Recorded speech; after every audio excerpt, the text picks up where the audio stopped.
Hermanas y hermanos, les saludo a todos, deseando que estén bien. Vamos a ocupar este tiempo hablando de la esperanza de gloria. Y les anticipo que se refiere al milenio. Vamos a ver cómo aparece en el Nuevo Testamento, en la carta del apóstol Pablo a los Colosenses, capítulo 1, dice en el verso 24, el apóstol escribe, Colosenses 1:24, dice: ahora me gozo en lo que padezco por vosotros y cumplo en mi carne lo que falta de las aflicciones de Cristo por su cuerpo, que es la iglesia, de la cual fui hecho ministro según la administración de Dios que me fue dada para con vosotros, para que anuncie cumplidamente la palabra de Dios, el misterio que había estado oculto desde siglos y edades, pero que ahora ha sido manifestado a sus santos, a quienes Dios quiso dar a conocer las riquezas de la gloria de este misterio entre los gentiles, que es Cristo en vosotros, la esperanza de gloria. Esta expresión que ocupa aquí el apóstol Pablo para referirse al Señor Jesucristo, Cristo, la esperanza de gloria. Esa esperanza de gloria, hermanos, es lo que se va a vivir en el tiempo final de las épocas de la humanidad, en la séptima dispensación que se conoce como el milenio, un tiempo maravilloso que el mundo va a vivir, el milenio. Y vamos a estar viendo estos pasajes en el Antiguo Testamento donde el Señor nos va a mostrar cómo va a ser ese periodo, un periodo majestuoso que va a tener como característica principal la presencia del Señor Jesucristo reinando sobre la tierra. El interesante comentario del hermano Edis Carballosa en su libro El Milenio, la gloria de Cristo en el milenio, un libro muy interesante. Él dice que Cristo es una persona teantrópica. ¿Qué significa eso? Que es Dios y hombre.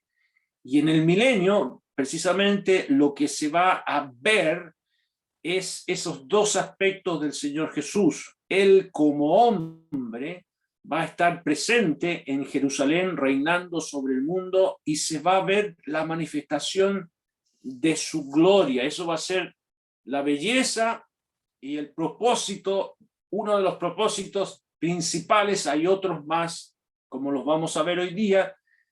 Uno de los principales propósitos es que el Señor gobernará como rey desde Jerusalén, manifestando su gloria. Un pasaje, por ejemplo, vamos a ir en Isaías capítulo número 2.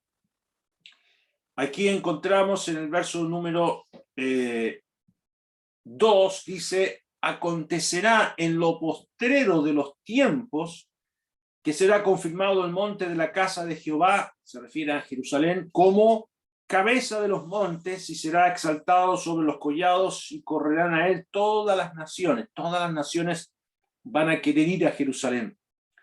Y dice ahí, en el verso 3, vendrán muchos pueblos y dirán: venid, subamos al monte de Jehová, a la casa de Dios de Jacob, y nos enseñará sus caminos y caminaremos por sus sendas, porque de Sión saldrá la ley y de Jerusalén la palabra de Jehová. Y todo el mundo en el milenio va a querer asistir para escuchar la palabra de el Señor. Va a ser realmente un gran atractivo el ir a Jerusalén, el concurrir para escuchar la gloriosa palabra del Señor. ¿Y quién va a estar ahí en Jerusalén? ¿Por qué las naciones quieren ir a escuchar la palabra de Dios? Porque el conocimiento de Dios se derramará por toda la faz de la tierra, y precisamente el mismo Señor estará ahí. Leámoslo en Isaías capítulo 33, aquí mismo, en el versículo número 17, nos dice Isaías: tus ojos verán al Rey en su hermosura, verán la tierra que está lejos. Aquí tenemos que las naciones van a poder ver con sus propios ojos al gran Rey en su hermosura. Así como la reina de Sabá vino y viajó desde tan lejos para ver a Salomón. ¿Se acuerdan ustedes de esa reina que vino para contemplar y saber la sabiduría de Salomón? De la misma manera, en el milenio, muchas naciones van a querer ir. Otros van a ser obligados a doblegar sus rodillas, a adorar al majestuoso Rey en su hermosura. Bueno, yo no sé si los que están conectados esta noche pueden ver la hermosura del Señor Jesucristo. Para nosotros los creyentes, hablar del Señor Jesucristo es maravilloso, es tal como lo describe el apóstol Pedro en su primera carta. Él dice que amamos al Señor Jesús sin haberle visto, en quien creyendo, aunque ahora no lo vemos, nos alegramos con gozo inefable y glorioso, y tenemos mucha alegría, con gozo inefable y glorioso. Y esto es propio de los que hemos sido redimidos. Vemos al Señor Jesús como lo más hermoso. Y nos pasa lo mismo que les pasaba a la Sulamita en el palacio de Salomón, cuando las doncellas les preguntaban: ¿qué es vuestro amado más que otro amado, que así nos conjuras? Y el mundo no puede comprender cómo nosotros encontramos hermosura en el Señor. De manera, amiga o amigo que estás aquí, joven, si el mundo te tiene atraído a ti, si tú realmente no ves nada hermoso en el Señor, es porque no le conoces. Nosotros nos gozamos. Aquí dice que el mundo en el milenio va a ver al Rey en su hermosura. Y saben, hermanos, que el mundo no ha visto al Señor Jesús nunca más después de la cruz. La última vez que el mundo vio al Señor fue en una cruz, en una vergonzosa cruz, colgado en un madero. Allí estaba el Señor Jesús crucificado, se mofaban de él, se atrevieron a tratarle mal. Esa fue la última vez que el mundo vio al Señor Jesús. Pero ahora, en el milenio, el mundo va a ver al bello y maravilloso Señor. Y su presencia ahí en Jerusalén va a ser similar a la presencia de David. Va a ser como si estuviera el mismo rey David gobernando sobre ellos. Por eso Jeremías ocupa esta expresión y dice: y aquí vienen días, dice Jehová, en que levantaré a David, renuevo justo, y reinará como rey, el cual será dichoso y hará juicio y justicia en la tierra. Y eso lo dice Jeremías en el capítulo 23, versículo 5. Ahí va a estar el Señor como si fuese David, gobernando y reinando sobre la tierra. Y la presencia del Señor Jesucristo va a causar una tremenda transformación en toda la tierra y en todo el universo. El milenio es un periodo sin igual. Es la época de oro sobre el mundo entero. Va a haber una transformación de todo. Vamos a leerlo. Vamos a Isaías capítulo número 35. En Isaías 35 nos dice ahí el versículo número 1: se alegrará el desierto y la soledad. A mí me encantan las expresiones poéticas que usa Isaías. Se alegrará el desierto y la soledad. El yermo se gozará y florecerá como la rosa. Florecerá profusamente y también se alegrará y cantará con júbilo. La gloria del Líbano le será dada, la hermosura del Carmelo y de Sarón ellos verán. La gloria de Jehová, la hermosura del Dios nuestro. Ahí en el milenio, el mundo va a ver la gloria de Jehová, la hermosura del Dios nuestro. Va a ser en esta época, amigos y hermanos, en que el mundo va a ver la gloria de Dios. Esa gloria vino en la persona del Señor Jesucristo, ¿no es cierto? En él habitó corporalmente toda la plenitud de la deidad, pero el mundo lo despreció. El mundo no quiso ver la belleza de nuestro Señor. Ahora en el milenio, el mundo la va a ver. ¿Y quiénes son los que van a estar en el milenio? Bueno,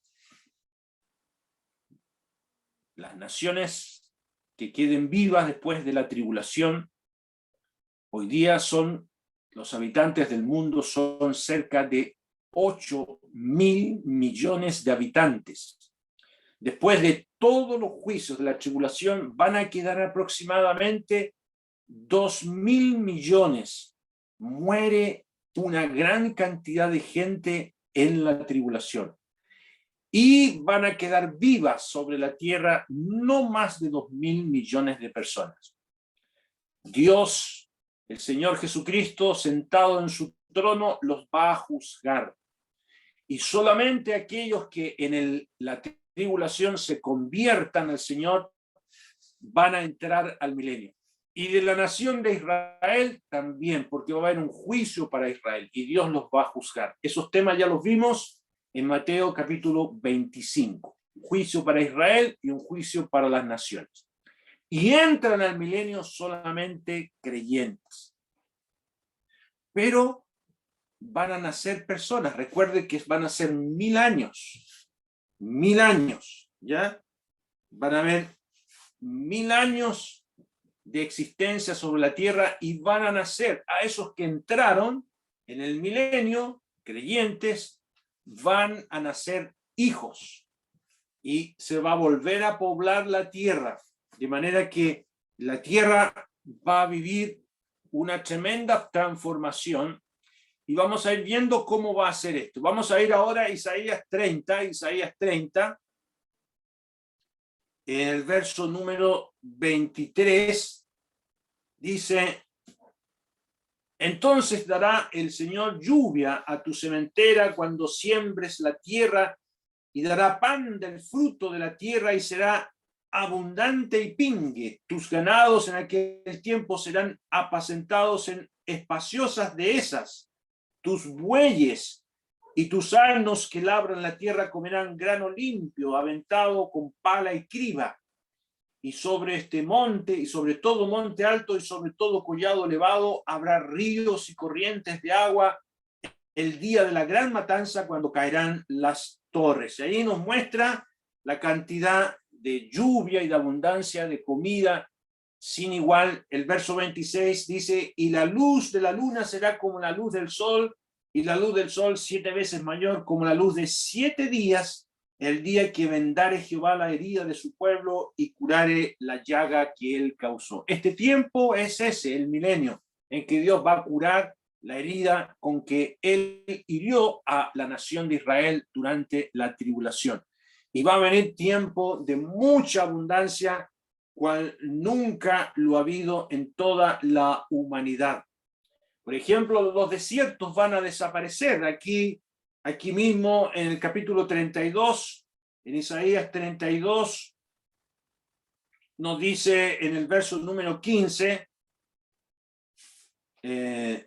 hasta que sobre nosotros, dice el profeta Isaías, sea derramado el espíritu de lo alto y el desierto se convierta en campo fértil, y el campo fértil sea estimado por bosque, y habitará el juicio en el desierto, y en el campo fértil morará la justicia. Y uno se da cuenta, hermanos, que en este mensaje de los cambios climáticos que van a haber, van acompañados con cambios espirituales y sociales que Dios va a obrar en su pueblo Israel y en toda la humanidad, ¿ya? Esto va a ser sorprendente en el tiempo del milenio.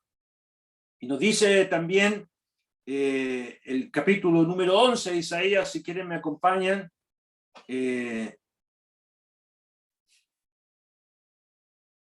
Nos dice aquí en el verso número 6, Isaías 11:6, morará el lobo con el cordero y el leopardo con el cabrito se acostará, el becerro y el león y la bestia doméstica andarán juntas y aún un niño los pastoreará. Y uno lee esto y parece ciencia ficción, o parecen relatos de un cuento, ¿no es cierto? No sé si ustedes han leído las crónicas de Narnia o ha visto las películas de las crónicas de Narnia. Bueno, todo eso está basado en la Biblia. Y va a ser tal como se describe aquí, en el versículo número 6. Morará el lobo con el cordero y el leopardo con el cabrito. Eso no lo vemos hoy día. Un lobo cerca de un cordero se lo desayuna, ¿no es cierto? O un leopardo con el cabrito, o un becerro con el león. Eso no lo vemos hoy día, ¿no es cierto? Bueno, en ese tiempo va a existir. ¿Y por qué? Porque los animales van a ser como era en el huerto del Edén. Por eso es que Noé llamó a los animales que subieran al arca. ¿Por qué? Porque los animales no tenían instinto, o por lo menos volvieron a no tener el instinto carnívoro que obtuvieron después de la caída de Adán. Eso en el milenio va a recobrarse. Los animales no van a tener ese instinto, ¿ya? Va a ser maravilloso. El verso 7 dice, la vaca y la osa pasarán. Imagínense usted un oso, usted sabe cómo son los osos, ¿no es cierto? Son carnívoros. Y una vaca comiendo juntos, ¿ya? Van a recuperar el instinto de comer paja, ¿no es cierto? Y dice ahí, sus crías se echarán juntas y el león como el buey comerán paja. Miren la transformación, esto no es simbólico. Ya hay que tener mucho cuidado porque hay una corriente entre el mundo cristiano que son los llamados amileniaristas, que no creen en la existencia de un milenio. Y yo conozco hombres tremendos de Dios, han escrito muchos libros que no creen que el milenio es literal. San Agustín, en el año 300, en el año 400 del mundo católico romano, él creía que esto era un cuento, que era solamente metáforas, ¿ya? Simbólico, que 1000 años es una expresión de años, que esto del lobo comiendo con el cordero, esto de la osa con la vaca, solamente representan ideas, pero que no son literales. Eso es totalmente equivocado. Esto es tal como lo narra Isaías. Esto va a suceder. Va a ser un cambio maravilloso en la naturaleza y en todos los animales. Los animales no van a tener estos instintos. Y dice el verso 8, y el niño de pecho jugará sobre la cueva del áspid y el recién destetado extenderá su mano sobre la caverna de la víbora. Esto es literal, así va a ser. Los niños van a poder jugar con las culebras, con las serpientes. Imagínense esto hoy en los países ecuatorianos, no se puede hacer, en Brasil o en el África. No, usted no puede poner a un niño cerca de una culebra, una serpiente, se lo come inmediatamente. Pero en el milenio va a haber una tremenda transformación. Los animales cambiarán. Y tal como nos dice Oseas capítulo 2, versículo 18, Dios hará un pacto con los animales. Eso sale en Oseas capítulo 2, versículo 18. Después léalo con detalle. Va a haber un pacto entre Dios y los animales y por eso se volverá a las condiciones en que el mundo vivió en aquel tiempo. Va a ser maravilloso el tiempo que espera a la humanidad.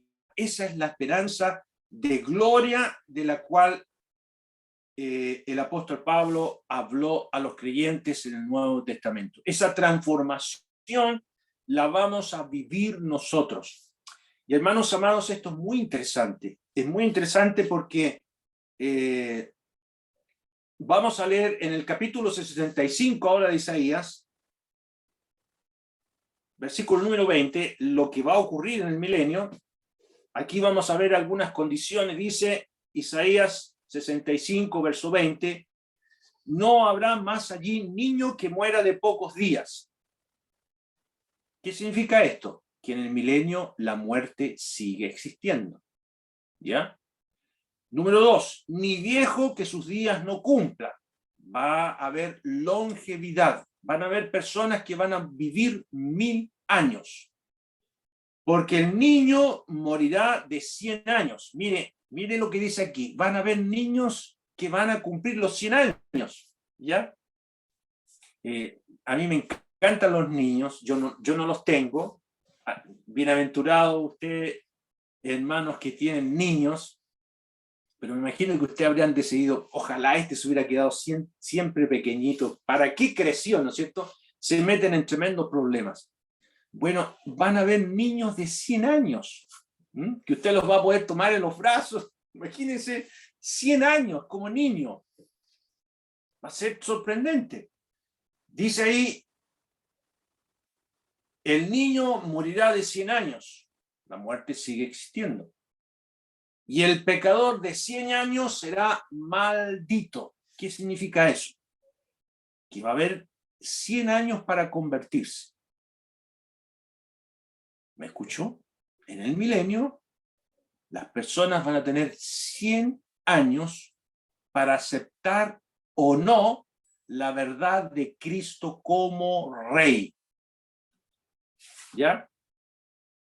Y el que no se convierta va a quedar maldito para siempre. Sorprendente, ¿eh?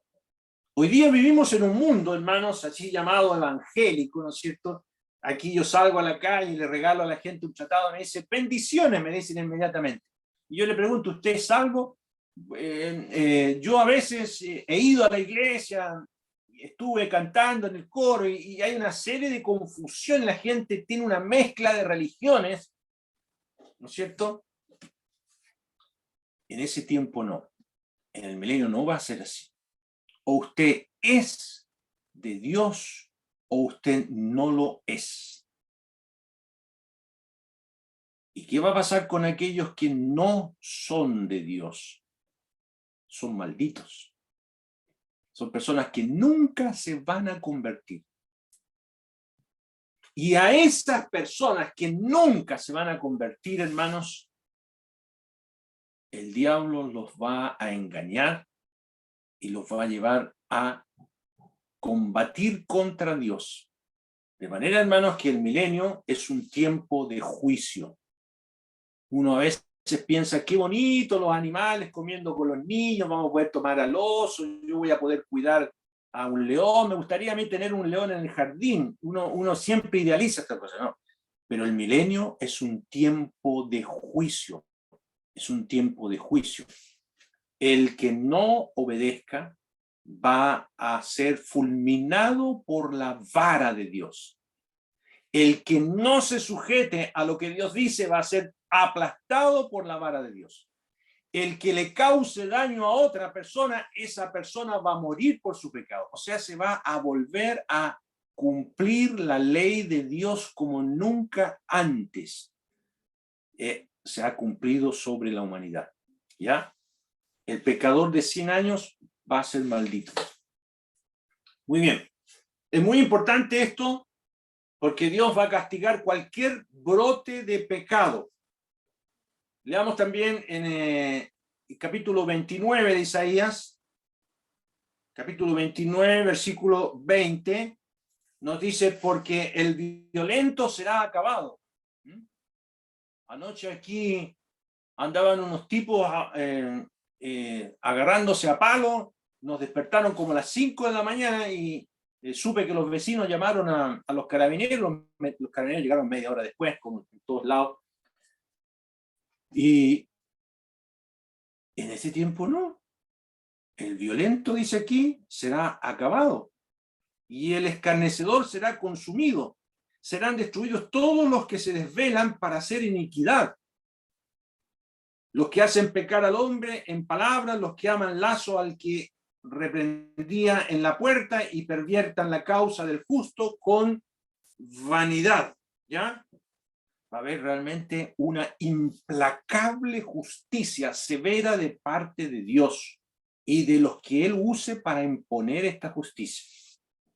Y usted me dirá, hermano, ¿van a haber carabineros? ¿Qué es lo que va a haber? ¿Cómo Dios va a mantener esta justicia? Vamos a leer el libro de Apocalipsis. Apocalipsis capítulo 2. Dice ahí en el verso 26,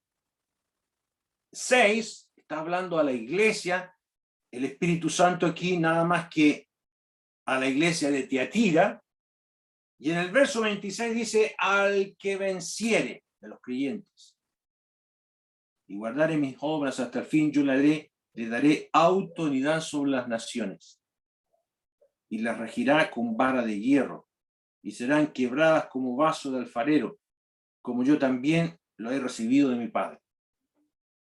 Oh, qué interesante, hermano. ¿Sabe Dios a quién va a usar para establecer su justicia sobre el mundo? A los creyentes fieles hasta el fin.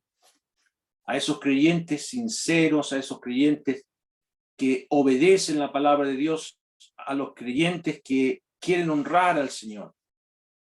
El Señor los va a ocupar. Muy bien, usted va a ir a esta región, usted va para allá, usted para allá, van a cuidar que se respete la palabra de Dios. Y esto es muy importante, porque ¿cómo Dios va a poder usar a alguien como Lot? ¿Se acuerda que Lot terminó en Sodoma? Y cuando él salió a decirle a los prometidos de sus hijas, a sus yernos, oigan, saben que viene un juicio, van a destruir Sodoma, y sus yernos les pareció que era una burla, dijeron, ¿qué me viene a decir tú que viene un juicio si tú nunca nos has hablado de tal cosa? O sea, Lot no tenía autoridad. Entonces Dios no puede ocupar a un creyente infiel. Dios no puede ocupar para administrar las cosas suyas a personas que no han sido fieles. Porque hay muchos que dicen que son creyentes y viven una doble vida. Hay muchos que dicen que son hijos de Dios, llegan a la iglesia y están con una carita, muy bonitas y muy bonitos, pero tienen un doble estándar. Tienen un vocabulario. Me he encontrado con hermanas que hablan groseramente, con un vocabulario vulgar. Hermanas, ¿cómo es su vocabulario en su casa? ¿Cómo trata usted a su esposo? Hermano, ¿cómo es tu vocabulario con tu esposa? ¿Cómo eres tú?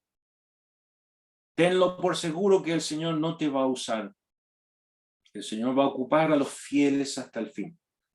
Y Dios va a establecer por medio de sus hijos esta autoridad sobre las naciones, de manera que es un tema muy importante, queridos hermanos, lo que el Señor va a hacer en el milenio, ¿ya? Va a ser una teocracia, ocupando Dios a su iglesia, ¿ya?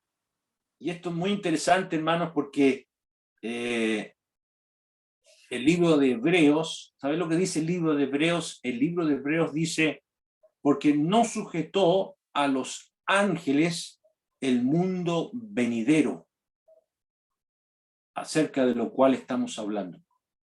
El mundo venidero, el milenio, no está sujetado a los ángeles. Hoy día los ángeles están actuando y durante la tribulación los ángeles van a ejercer juicio. ¿Ya? Por eso cuando usted lee el Apocalipsis no ve nunca a la iglesia actuando sobre el mundo.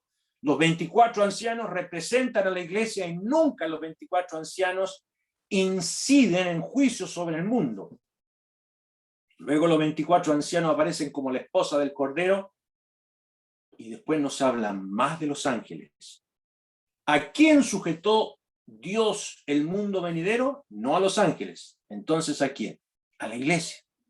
La iglesia, hermano, va a ser los administradores del mundo venidero, ¿ya? De manera que, como estamos viendo acá, esta teocracia que el Señor impondrá sobre el mundo, el Señor la va a ejercer a través de sus siervos fieles, ¿ya?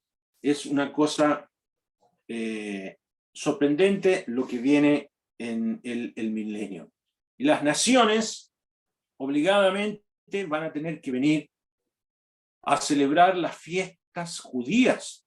Hay porciones de la palabra de Dios que nos dicen aquello. Vamos a leer, por ejemplo, Zacarías, el profeta Zacarías, el capítulo número 14, nos dice que en el verso número 16, Zacarías 14, 16, dice que todos los sobrevivientes de las naciones que vinieron contra Jerusalén subirán de año en año para adorar al Rey, nuevamente para adorar al hermoso y majestuoso Señor Jesucristo, a Jehová de los ejércitos. Mire cómo le llama al Señor, el Rey, Jehová de los ejércitos, y a celebrar la fiesta de los tabernáculos. Va a ser obligatorio, van a ir a celebrar la fiesta de los tabernáculos. Y el verso 17 dice, acontecerá que los de las familias de la tierra que no subieren a Jerusalén para adorar al Rey, Jehová de los ejércitos, no vendrá sobre ellos lluvia. Y si la familia de Egipto no subiere y no viniere, sobre ellos no habrá lluvia. Vendrá la plaga con que Jehová herirá a las naciones que no subieren a celebrar la fiesta de los tabernáculos. Es interesante también esto, cómo Dios va a imponer su disciplina, su justicia sobre las naciones, no permitiéndoles que haya lluvia. Van a tener que obligadamente subir a celebrar estas fiestas de los judíos. ¿Y por qué? Porque la ley de Dios se va a imponer, la palabra de Dios se va a imponer, y la nación de Israel va a ser cabeza de naciones, y ellos, junto con el Señor, están ahí en Jerusalén, y ellos también van a empezar a enseñar la palabra de Dios. ¿Ya? Recuerde que el milenio es 1000 años para Israel. Nosotros no tenemos nada que ver, solamente vamos a estar ahí sirviendo y como esposa del Señor, ayudando, imponiendo la justicia del Señor, pero nosotros vamos a ver esto, ¿ya?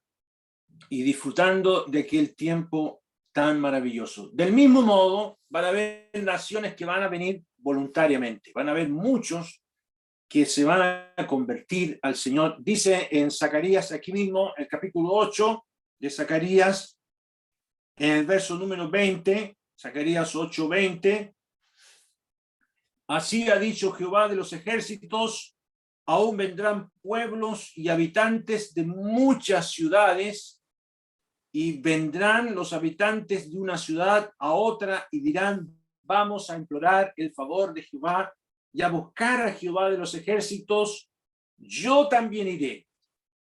Y vendrán muchos pueblos y fuertes naciones a buscar a Jehová de los ejércitos en Jerusalén y a implorar el favor de Jehová. Va a ser interesante esto, hermanos, porque muchos van a decir verdaderamente Dios está con los judíos, vamos a ir a adorar al gran rey, vamos a ir hacia allá, y va a ser un tremendo impacto como los judíos por primera vez van a dar el ejemplo, ya van a tomar aquí, como dice aquí, a implorar muchos pueblos el favor de Jehová. En el verso número 23 dice, así ha dicho Jehová de los ejércitos, en aquellos días acontecerá que 10 hombres de las naciones de toda lengua tomarán del manto a un judío, diciendo, iremos con vosotros, porque hemos oído que Dios está con vosotros. ¿Ya? Es interesante aquello, cómo el testimonio de conversión va a incentivar a las naciones a querer saber de Dios. Y esto lo podemos aplicar también a nosotros, amados hermanos.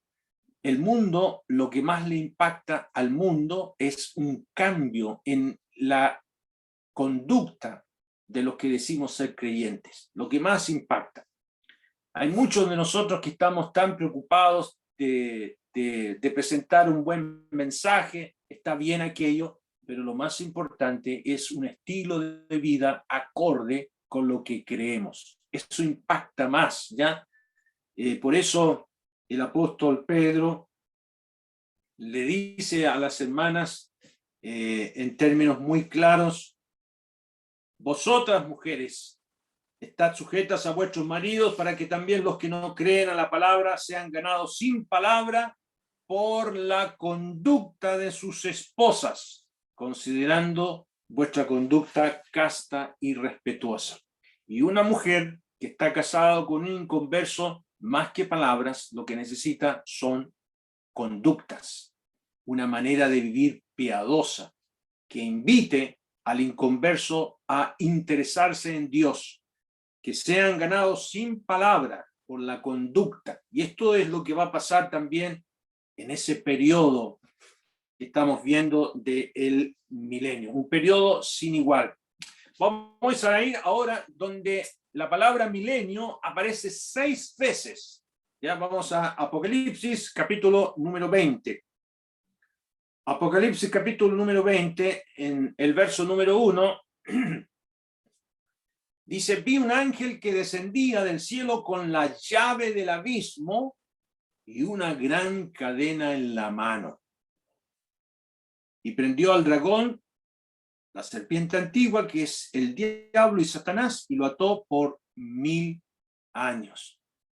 Aquí aparece 1000 años. Por primera vez se menciona más adelante 6 veces.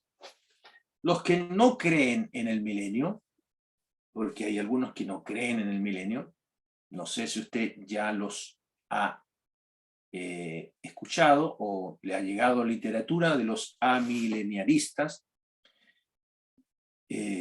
Bueno, como les dije, el mundo católico romano, los católicos creen que la Iglesia Católica Romana es Cristo, y ellos están viviendo el milenio, y que ese periodo de 1000 años representa el actual tiempo, y que a través de la influencia de la Iglesia Católica Romana las naciones se van a evangelizar.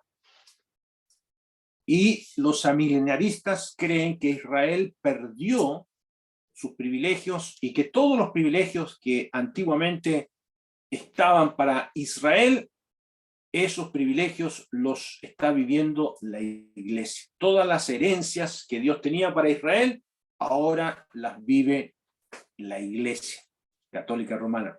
Para ellos, Israel ya perdió de ser una nación escogida, y eso es totalmente erróneo. Israel sigue siendo el pueblo de Dios. Y estos 1000 años son literales. Ahora aquí se nos dice que un ángel desciende con una llave y con una cadena y prende al dragón. Y aquí aparecen los 4 nombres del diablo, tal como aparece en el capítulo 12. Se le llama dragón, la serpiente antigua, diablo y Satanás. Aquí está la representación de este enemigo de Dios. ¿Y quién lo toma? Un ángel. ¿Con qué viene? Viene con una gran cadena en la mano y lo tira a un abismo. Los amileniaristas dicen que esto es simbólico, que esa cadena representa la palabra de Dios, y que solamente la palabra de Dios puede atar al diablo, tal como el Señor Jesús ahí en la tentación en el desierto ató al diablo y lo venció con la palabra de Dios. Y ellos dicen: la palabra de Dios puede atar al diablo, y creen que esto es simbólico. Pero no es así, hermanos. Si aquí habla de una cadena, es porque es una cadena. Si aquí habla de 1000 años, es porque son 1000 años. Si aquí habla de un abismo, es porque es un abismo. ¿Ya? Esto es literal. La Biblia tiene que interpretarse, como dice reiteradas veces el hermano Evis Carballosa, literalmente. ¿Qué significa eso? Que tenemos que interpretarla según la historia bíblica, el contexto. Número 1, tenemos que interpretarla según la gramática, qué significa lo que quiso decir el escritor. Y número 3, tiene que interpretarse según el contexto profético o según los pasajes de la Biblia. Ya nunca saquemos la palabra de Dios de su contexto. Y aquí aparecen los 1000 años. Y dice el verso número 3, lo arrojó al abismo y lo encerró y puso su sello sobre él para que no engañase más a las naciones hasta que fuesen cumplidos 1000 años. Y después de esto debe ser desatado por un poco de tiempo.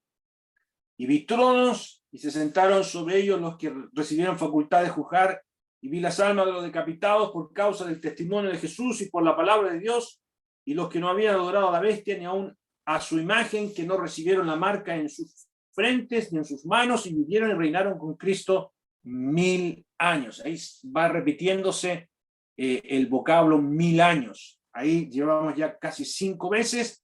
Y el versículo número 5 dice, pero los otros muertos no volvieron a vivir hasta que se cumplieron 1000 años. Esta es la primera resurrección. Ahí aparece 6 veces el milenio mencionado, ¿ya? Y nos dice también en el verso número 7, cuando los 1000 años se cumplan, Satanás será suelto de su prisión y saldrá a engañar a las naciones que están en los 4 ángulos de la tierra, a Gog y a Magog, a fin de reunirlos para la batalla, el número de los cuales es como la arena del mar. Saben, hermanos, que terminado el milenio van a existir tantos inconversos como la arena del mar. Y uno se pregunta, ¿cómo esas personas no se convirtieron a Dios? Habiendo tenido tanta abundancia, habiendo tenido al Señor mismo ahí para ir a verle y adorarle, teniendo toda la muestra de la gloria de Dios manifestada en la creación, con un ambiente nunca antes visto en toda la humanidad. Y aún así van a existir inconversos. Eso quiere decir, hermanos, que las condiciones favorables de vida no permiten que alguien se convierta. ¿Ya?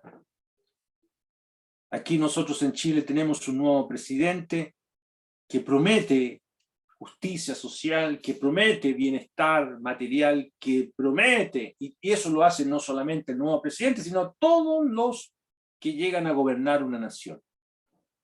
Pero eso nunca va a existir.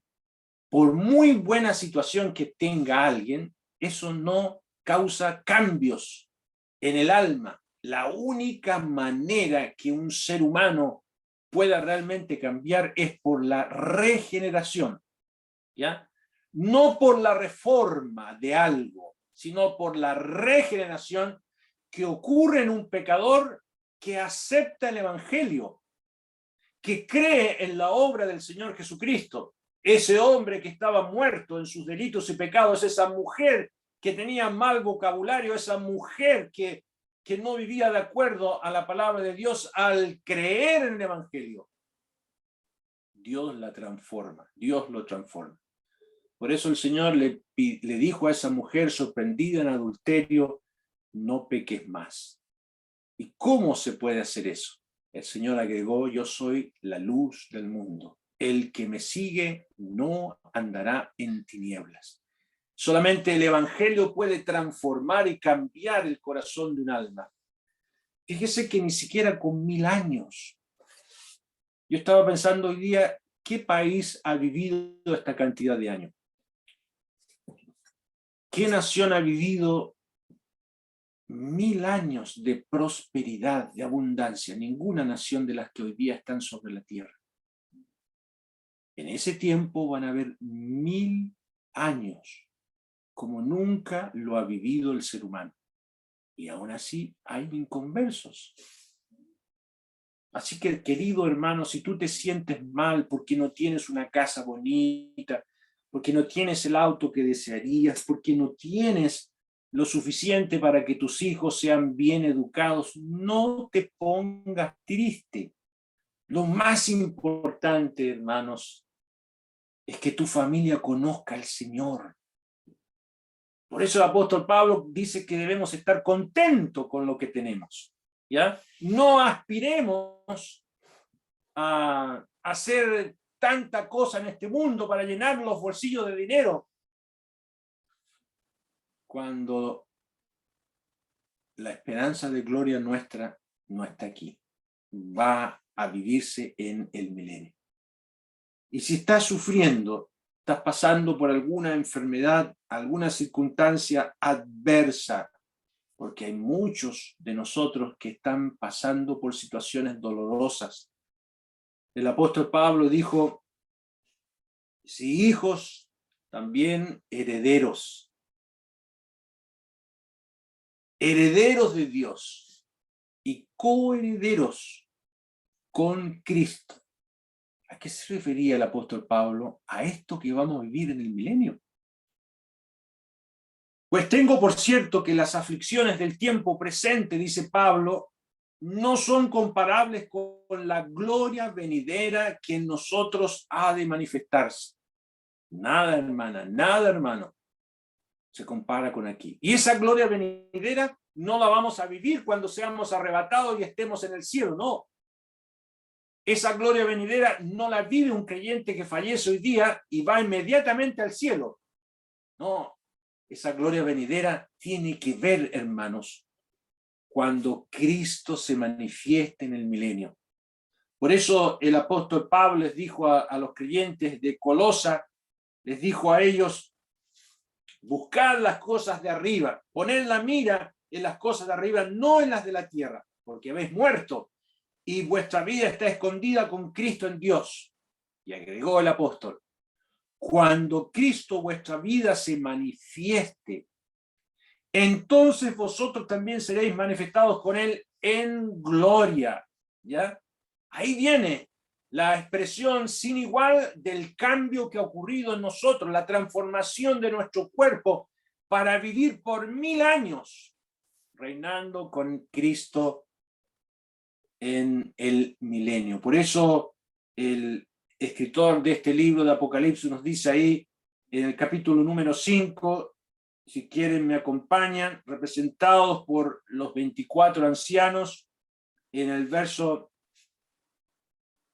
número 8, cuando hubo tomado el libro, Apocalipsis 5:8, los 4 seres vivientes y los 24 ancianos se postraron delante del Cordero, todos tenían arpas, copas de oro llenas del incienso, que son las oraciones de los santos, y cantaban un nuevo cántico, diciendo, digno eres de tomar el libro, de abrir sus sellos, porque tú fuiste inmolado, y con tu sangre nos has redimido. Y esto es muy importante. Si los 24 ángeles, perdón, si los 24 ancianos fueran ángeles, y en esto difiero con el querido hermano Evis Carballosa, yo estudio a Evis Carballoso, considero, hermanos, que es el mejor expositor de teología y de escatología que hoy día tenemos de nuestras asambleas. No hay otro hombre dotado por Dios como maestro dado a la iglesia para instruirnos. Si tienes tiempo de escucharlo, escúchalo. Si quieres comprar sus libros, cómpralos. Pero ten cuidado con esto. No por ser maestro significa que todo lo que diga sea cierto. Hay que colar lo que dice. Y una de las cosas que yo no comparto con Evis Carballosa es que él dice que los 24 ancianos son ángeles. Yo no estoy de acuerdo con eso. ¿Por qué? Porque aquí ellos dicen, nos has redimido. Dice ahí en el verso número 9, con tu sangre nos has redimido para Dios de todo linaje, lengua y pueblo y nación. Es decir, los 24 ancianos representan a la iglesia.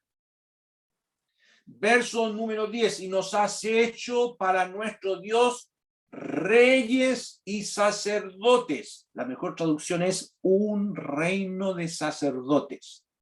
Y reinaremos sobre la tierra. ¿Quién? La iglesia. La iglesia, hermanos. Nosotros no vamos a estar aquí en la tierra. No vamos a poner los pies en la tierra. Vamos a reinar sobre la tierra. ¿Me entiende? Vamos a reemplazar a los ángeles. Va a ser sorprendente.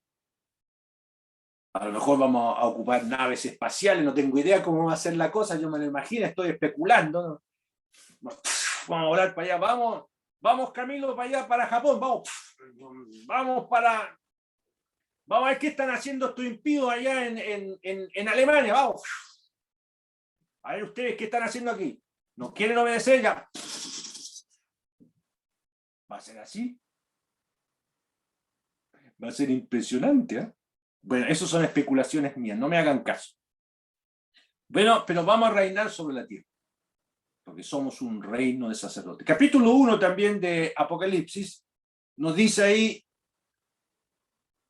en el verso número 6, y nos hizo un reino de sacerdotes para Dios su Padre, a él sea gloria e imperio por los siglos de los siglos. Amén. Y esto lo goza el creyente, la iglesia, los redimidos del Señor, para establecer en este tiempo un reinado junto con nuestro amado Salvador. De manera, hermanos, que lo que viene es maravilloso. Es la esperanza de gloria. Es por lo cual fuimos salvados y justificados. Yo me acuerdo que muchas veces pasaba por textos de esto y no sabía a qué se refería. Por ejemplo, cuando dice el apóstol Pablo, justificados pues por la fe, tenemos paz para con Dios por medio de nuestro Señor Jesucristo. ¡Qué maravilla! Tenemos paz, justificados.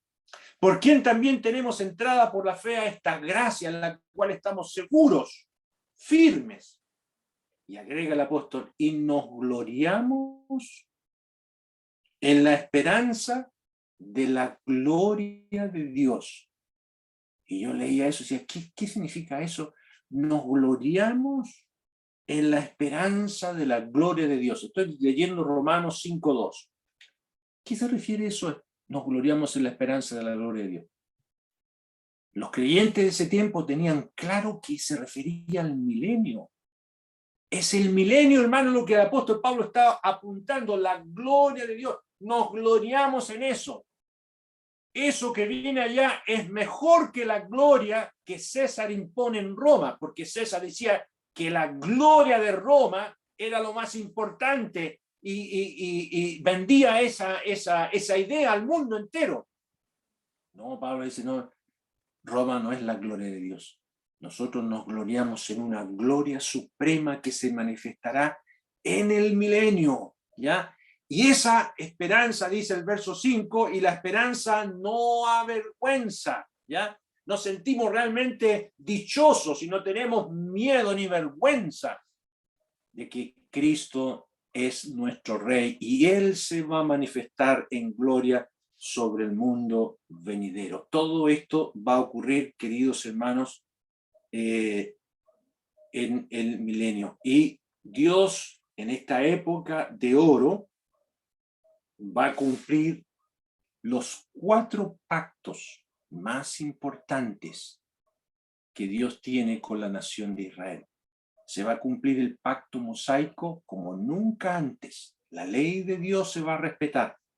Se va a cumplir el pacto abrahámico en que Dios le va a dar a Israel ese territorio que Dios le dijo a Abraham, mira, todo eso que tú ves te lo daré a ti y a tu descendencia para siempre. Se va a cumplir eso.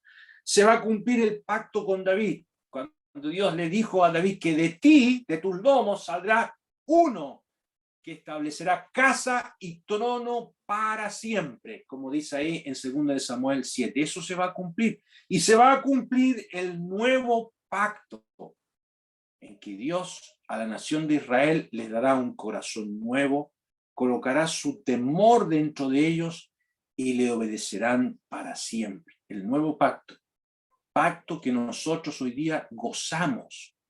Esos pactos no son con la iglesia.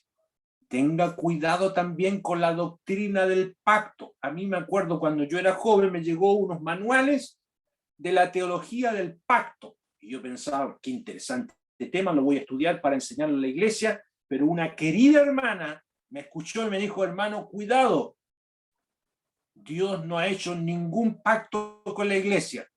Y yo me quedé sorprendido. Fue la esposa de don David Jones. Cuidado, Camilo, con lo que está diciendo.